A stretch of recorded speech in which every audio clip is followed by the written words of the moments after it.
Chers frères et sœurs, Shalom. Bienvenue sur notre chaîne Boaz Kwariri TV. Je suis la sœur Lagash Djavoukila, présentatrice de cette émission Le Rassemblement des Aigles. Nous avons en notre présence le pasteur Emar Gambou, le pasteur d'Adonai Tabernacle et de Capstone Denver à Colorado. Pasteur Emar, Shalom. Shalom ma sœur. Comment allez-vous, pasteur? Par la grâce de Dieu, ça va bien. Ok. Nous avons une toute petite série de questions dont le peuple de Dieu aimerait bien avoir l'éclaircissement sur certains points. Et en cela, nous allons commencer par la première question, celle de savoir comment un homme peut-il recevoir l'appel de Dieu. Bien. Merci de m'avoir accordé la parole. Et puisse Dieu bénir cette émission et bénir aussi la chaîne de Boaz Kwariri TV. Bien, c'est une question très importante que vous venez de poser. Parce que nous sommes spécialement dans un jour où nous voyons beaucoup de ministères qui naissent de partout. Et parfois les gens ne connaissent pas comment est-ce que commence ou débute un appel. Bien, l'appel ou le ministère, Frère Branham dit, est un don qui dépend entièrement de Dieu. C'est Dieu qui vous avait choisi, d'ailleurs qui vous avait connu dès avant la fondation du monde, qui vous avait choisi et prédestiné pour être un prédicateur. C'est donc lui qui vous appelle et cet appel, vous le ressentez dans votre cœur. C'est pourquoi Frère Branham dit que l'appel brûle. Maintenant, une fois que vous sentez cette chose qui bouillonne dans votre cœur, c'est Dieu lui-même qui va commencer à traiter avec vous. Ce qui va venir au second, ça sera que Dieu lui-même va te parler. Et lorsqu'il te parle, il te donne une commission. Et vous voilà prêt donc pour le service. Donc, en un mot, l'appel est un don qui dépend de Dieu à 100%. Ce n'est pas un homme qui peut vous donner l'appel au ministère. Ça dépend de Dieu seul. D'accord. Et donc nous pouvons comprendre qu'après cela, l'homme... Exactement. Et alors par la suite, comment ce prédicateur peut commencer une église? Bien. Commencer une église, tout comme l'appel qui vient de Dieu, c'est Dieu qui doit te dire. On ne commence pas une église juste pour commencer. Ok. Parce qu'il s'agit ici du salut des âmes, de Dieu qui veut sauver les âmes par toi, et il les connaît déjà d'avance. Alors ce qu'il fera, c'est Dieu lui-même aussi qui viendra te parler de commencer une église. Parce que n'oubliez pas que en tant que ministère, vous ne brillerez pas de la même manière partout. Le lieu, la position même géographique compte. C'est pourquoi il y avait beaucoup de villes à Jérusalem, en Israël, mais pourtant Jésus ne devait naître qu'à Bethléem. Il y avait beaucoup de villes et d'États ici aux États-Unis, mais Dieu a dit à Frère Branham que ton ministère n'aura pas de succès à l'Est, va vers l'Ouest. Donc Dieu te dira où ce qu'il t'avait destiné à faire une œuvre pour que ceux qu'il avait prédestinés à être sauvés par ton ministère viennent effectivement à cet endroit-là. Donc, on ne commence pas une église juste parce que c'est bien, j'ai un appel, ok, ça c'est une chose. J'ai été envoyé, c'est une autre chose. Mais maintenant, commencer une église, c'en est aussi une autre chose. Il faut que Dieu te parle et te dira où est-ce que tu iras faire l'œuvre. Ce n'est pas le fruit des calculs. Surtout dans le ministère, ma soeur, si vous mélangez les calculs à l'intérieur, eh bien, vous allez échouer lamentablement. C'est ce que Moïse a essayé de faire lorsque Dieu ne l'avait pas parlé clairement. Et cela n'avait pas marché. Donc, Dieu te dira où est-ce que tu iras faire l'œuvre et lui-même entrera sur scène. Merci, pasteur Emar. Donc, si je comprends bien, un chrétien peut choisir un pasteur ou encore une église par rapport à ses critères. Exactement. Ma soeur, vous n'accepterez pas d'être conduit par un homme dont vous savez qu'il n'a pas un vrai ministère. Effectivement, oui. Oui. Donc, lorsque vous verrez ces choses se dessiner à travers un pasteur, vous pouvez le choisir, mais n'oubliez pas que toute chose doit être sanctionnée par la prière. Vous priez et certainement Dieu ne peut pas vous conduire envers un ministère qui n'est pas un vrai ministère. Donc si vous priez, Dieu vous dirigera dans le choix d'une église et cet homme que Dieu va vous montrer aura exactement ce caractère dont parle le prophète pour Paul dans l'exposé des âges. D'accord, pasteur. Il y a un autre point sur le mariage. Certaines personnes se disent que le message est trop carré sur ce point pour des personnes qui sont dans le message et qui, soi-disant, ne trouvent pas leurs âmes sœurs dans le message. Est-ce possible pour un chrétien d'aller prendre un incroyant? Bon, je sais que ceci est devenu un sujet très difficile dans le message, le choix d'une femme, parce que nous avons des hommes de Dieu que nous respectons bien et qui sont aussi des anciens que nous aimons. Et d'ailleurs, chapeau parce qu'ils ont fait leur travail et tous nous sommes le fruit de leur ministère, d'une manière ou d'une autre. Sauf que nous sommes ici dans le monde de la parole. Une question scripturaire, Frère Branham dit réponse scripturaire. Ça, comme il s'agit du monde du message, il faut que je lise. Effectivement, oui. Parce que je sais que nous sommes dans un monde aujourd'hui où même si tu dis ce qui est vrai, tu auras toujours quelqu'un qui sera contre. Mais quand c'est le prophète, ce qui est écrit est déjà écrit. Frère Branham a dit dans le message « Soyez certains de Dieu ». Il parle de l'erreur qu'avait commis Akab de sortir d'Israël pour aller épouser une étrangère. Et c'est ce qui a emmené le chaos dans le royaume d'Israël au temps d'Akab, où Israël est arrivé à un point où on ne connaissait même plus le vrai Dieu, parce que la femme là avait emmené l'idolâtrie en Israël. Frère Branham dit là-dedans, il dit en aucun cas, un croyant ne devrait épouser un incroyant ou une incroyante. Bien, je sais qu'il y a beaucoup d'interprétations des prédicateurs là-dessus.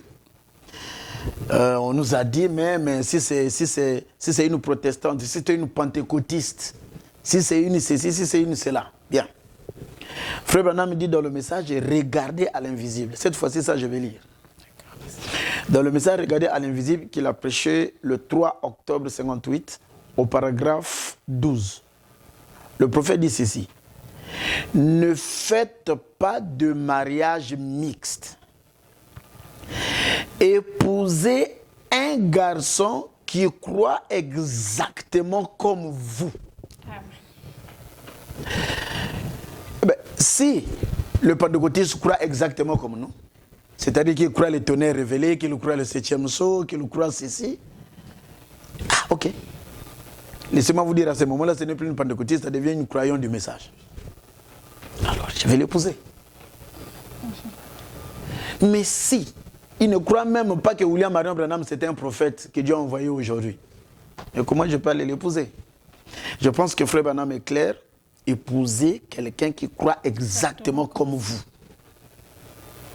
C'est très clair, pasteur. Nous qui sommes dans le message, nous devrions nous marier dans le message. Donc, ne sortons pas dehors, demeurons dans le message. Pas de mariage mixte, c'est-à-dire mariage mixte dans la foi. Frère Branham l'a démontré quand un protestant était allé prendre un catholique. Il dit, voyez-vous comment ils ont fait ce mélange? Bon, à combien plus forte raison, nous, qui sommes dans ce message. Donc, un croyant du message, selon Frère Branham, ne devrait épouser que dans le message. Amen, pasteur. Merci beaucoup pour cet éclaircissement.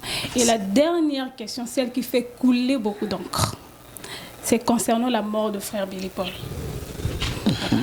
Après le décès de frère Billy Paul, plusieurs voix se sont fait entendre, selon lesquelles la prophétie aurait échoué. Certains prédicateurs, encore certains pasteurs, certains frères ont traité frère Branham de faux prophètes. Et nous aimerions bien savoir, il y a quel rapport entre la mort de frère Billy Paul et Los Angeles? Bien. Merci beaucoup, ma sœur. Nous savons que, en ce net moment, le monde du message est en ébullition. Oui. Exactement comme vous l'avez dit. Parce qu'il y a le plus grand témoin de tous les temps. J'espère que ça ne va pas déranger les gens, l'expression que j'ai dit, on ne me demandera pas de citation pour ça. Mais je crois toujours que Frère Billy Paul, il a été témoin de la réincarnation du ministère de Jésus-Christ dans cet âge. Et donc c'est le plus grand témoin de tous les temps, pour tout ce qu'il a vu, pour tout ce qu'il a contemplé, pour les témoignages qu'il a donnés. Il a marché avec quelqu'un qui a eu le ministère de Jésus-Christ ici, sur terre. Bien. Je pense que, en tant que croyants du message, nous devrions avoir un peu de crainte. Je ne condamne pas les bien-aimés, mais on peut aller à l'extrême sans le savoir. Dire que Frère Branham est un faux prophète, je pense que ce n'est pas que je pense, mais c'est un jugement qui va à l'extrême, qui n'est pas juste au fait. C'est une erreur très grave. Très, très, très grave. Pourquoi?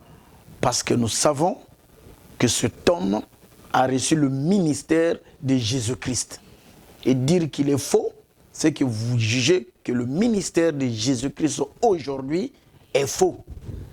Ça, on peut blasphémer sans le savoir. Donc, je demanderai, mes bien-aimés, d'avoir un peu de crainte et de réserve dans le jugement qu'ils vont apporter concernant la prophétie qui avait été donnée à notre bien-aimé frère qui est rentré dans la gloire, Billy Paul. Bien, la première des choses, cette citation ne ressort pas dans le message. On n'a pas une citation du message qui dit que Billy Paul, là où tu te tiens, j'arrive. Exactement où? Au centre-ville de Los Angeles. Que l'endroit où tu te tiens là, tu ne seras pas vu que les requins y arriveront. Bien. Si vous fouillez ça dans le message, vous ne trouverez pas ça. Particulièrement, je pense que j'ai lu ça dans la biographie d'André Morin concernant William Marion Branham. Si j'ai bien belle mémoire. Bien. Et nous avons suivi aussi le frère Billy Paul relater ce témoignage à beaucoup d'occasions. Et connaissant un peu le frère Billy Paul, il a même vu l'ange qui marchait avec William Marion Branham. Nous lui donnons du crédit qu'il a dit la vérité. Vous ne pouvez pas mentir au sujet de son père et surtout la taille du ministère de William Marion Branham. Et donc, certainement que frère Branham lui avait dit ça. Mais vous savez, lorsqu'une prophétie est donnée, tout le monde prête attention. Mais souvent, lorsqu'elle s'accomplit, peu de gens prêtent attention sur l'accomplissement. Nous savons que frère Billy Paul est parti et Los Angeles n'est pas englouti. La première des choses que nous allons dire aux gens dans cette émission, c'est que l'engloutissement de Los Angeles et la prophétie qui avait été donnée à Billy Paul sont deux choses différentes. Ok, d'accord, pasteur. C'est pas la même chose. Ok. Parce que l'engloutissement de Los Angeles, c'est frère Branham qui prêche la première fois dans le choix d'une épouse. C'est là que ça va sortir. Lorsqu'il parle de Capernaum, sans savoir ce qu'il disait, la parole est sortie. Sous inspiration, toi Capernaum, tu penses que tu vas t'élever jusqu'au ciel, tu seras abaissé dans le séjour, tout ceci. Et c'est ce qui est arrivé pour Los Angeles. Parce que Capernaum signifie cité des anges et Los Angeles signifie cité des anges. Bien. Maintenant, ça c'est une prophétie à part. Et c'est que Dieu, ou frère Branham sous l'inspiration, avait dit à Billy Paul, ça aussi c'est une prophétie qui n'a rien à voir avec l'engloutissement de Los Angeles. Donc il n'y a pas de lien. Il n'y a pas de lien du tout. Il n'y a pas de lien.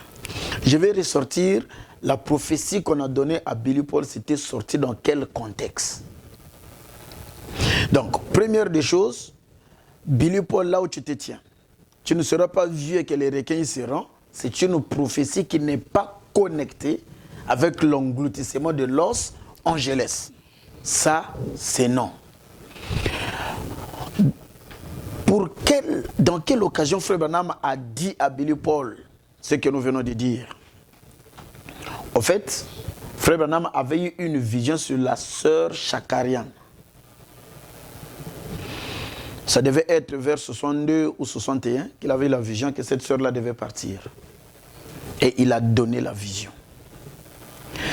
La sœur Shakarienne était une grande chante qui chantait sous l'inspiration et vraiment, ça bénissait les gens. Alors c'est juste comme toi. Et je ne dis pas que c'est toi la sœur Shakarienne. Et alors, une fois dans une réunion, la sœur Shakarienne avait chanté et après le sermon, Dieu avait béni les gens. C'est pratiquement le sermon où Frère Branham prêche sur les douleurs de l'enfantement. Vous vous souvenez, là où le prêtre lui avait remis la Bible. C'est dans ce message-là, il est en train de fouiller la Bible pour lire quelque chose, il n'allait pas se retrouver. Et c'est là qu'un prêtre est venu lui donner une Bible et dit, mon fils, reste tranquille, Dieu est prêt à faire quelque chose. C'est d'ailleurs après ce message qu'il ira donc prêcher, aujourd'hui cette écriture est accomplie. C'est dans cette réunion donc les douleurs de l'enfantement qu'il va prêcher. À la fin, la sœur aussi avait chanté, l'onction était venue grandement dans la salle. Et c'est là que sous l'effet de l'onction, une sœur va se lever pour prophétiser. Que ainsi dit le Seigneur, la sœur Shakarian ne va plus mourir, elle va vivre. Et Billy Paul était là dans la réunion. Et Billy Paul connaissait la vision car Frère Branham l'avait déjà dit et donné même à la famille Shakarian. Écoutant donc cela, Billy Paul est touché. Ah, papa avait dit qu'il va partir. Et là, l'esprit est effectivement présent ici. Et cette sœur-là se lève pour dire qu'il ne va pas mourir. Mais finalement, et c'est lorsqu'il sort, Frère Branham était pour le calme. C'est en sortant, se promenant dans la ville, c'est là finalement que Billy Paul va demander, mais papa, est-ce que tu as suivi la prophétie qui avait été donnée? Il dit oui, oui. Mais papa, tu ne vois pas que... Il dit Billy Paul, où est-ce que tu es? Il dit non, je suis à Los Angeles. Précisément où? Sois plus précis. Au centre-ville de Los Angeles. Je dis que Billy Paul, le Dieu qui m'avait dit que la sœur Shakarian va partir, c'est le même Dieu qui me dit que tu ne seras pas vieux, que les requins seront là où tu es.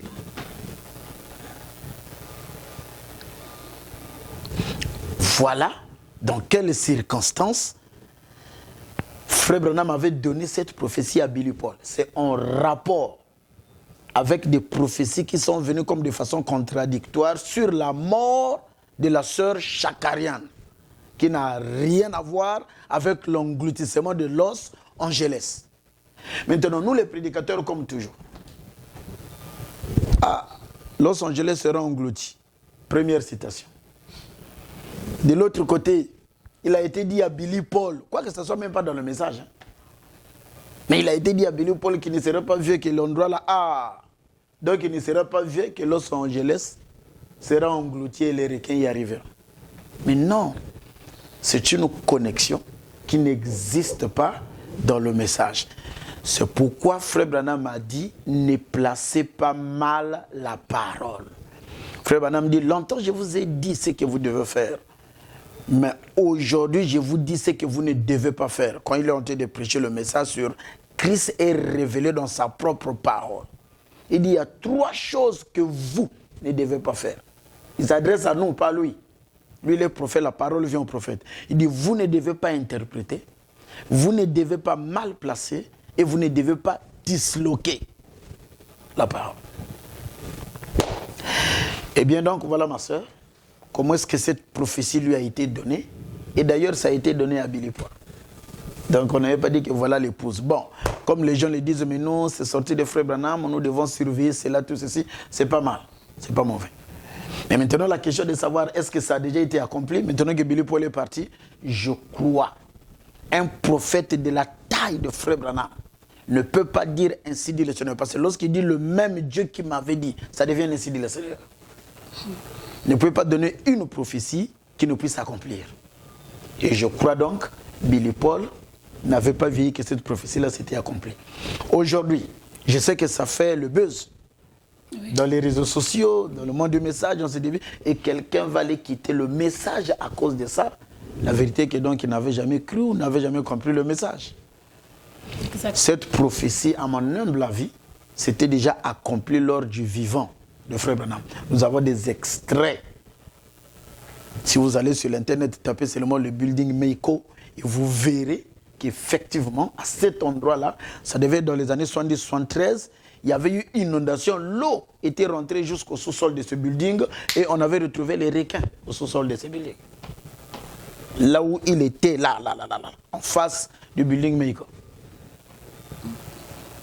Et d'ailleurs, j'aimerais vous dire que la mer de Los Angeles n'avait pas de requins. C'est après ces paroles que les requins sont maintenant sur cette côte. Donc, que les gens ne se fassent pas les croyants du message, restant tranquilles. Notre prophète n'a jamais menti. Comment quelqu'un qui a reçu le ministère de Jésus-Christ, le ministère de l'infaillibilité, puisse dire quelque chose sous l'inspiration et que cela n'arrive point. Se faire échouer le Seigneur Jésus-Christ, c'est impossible. Merci, Pasteur Emma, pour cet éclaircissement. Et donc, nous avons vu Frère Billy partir et la 6e vision s'accomplir. Et quel peut être votre conseil envers le peuple de Dieu? Est-ce qu'il faut s'attendre à certaines choses à l'avenir? Quel est votre conseil? Bien. Nous voulons dire ceci aux enfants de Dieu. Que les prophéties n'ont pas été données en vain. Elles ont été données parce qu'il y a un grand événement que nous attendons tous, c'est l'enlèvement. Et on n'attend pas l'enlèvement de la façon que nous attendons nos enfants. Mais nous attendons l'enlèvement en surveillant les prophéties. Lorsque toutes les prophéties s'accomplissent devant nous, et nous sommes conscients que la 6e vision, c'est devenu de l'histoire aujourd'hui. Et le départ de Frère Billy Paul, cela doit quand même réveiller les enfants de Dieu qui sont des retardataires. Ce n'est plus le temps de pouvoir prendre le message à la légère. C'est le temps d'être sérieux avec votre vie, avec Dieu, et croire tout ce que ce prophète a dit. Parce que n'oubliez pas que la foi du départ, c'est ce que Dieu a dit à travers William Marion Branham. Je vous encouragerai. Nous sommes à la fin, l'apostasie et toutes ces choses. Ne soyez pas découragés par des choses qui se disent dehors. Ça ne serait que la distraction de l'ennemi. Au contraire, avec toutes ces choses qui s'accomplissent devant nous, puisse le Seigneur donner à tout un chacun un cœur qui s'humilie devant toute la parole, de vivre toute la parole et d'aimer davantage le Seigneur Jésus-Christ, parce que très sincèrement, dans peu de temps, une chose est vraie, nous allons partir dans la gloire. Que le Seigneur vous bénisse, que Dieu vous fortifie et que Dieu vous garde dans ce message. Shalom. Très chers frères et sœurs, nous sommes à la fin de notre émission et nous remercions le très cher pasteur Emma Gambo pour sa présence, pour son temps qu'il nous a accordé en ce soir. Et nous espérons que vous serez bénis par cette interview. Et nous vous disons merci et prochainement pour le sujet, l'âge de la Odyssée. Shalom, que Dieu vous bénisse.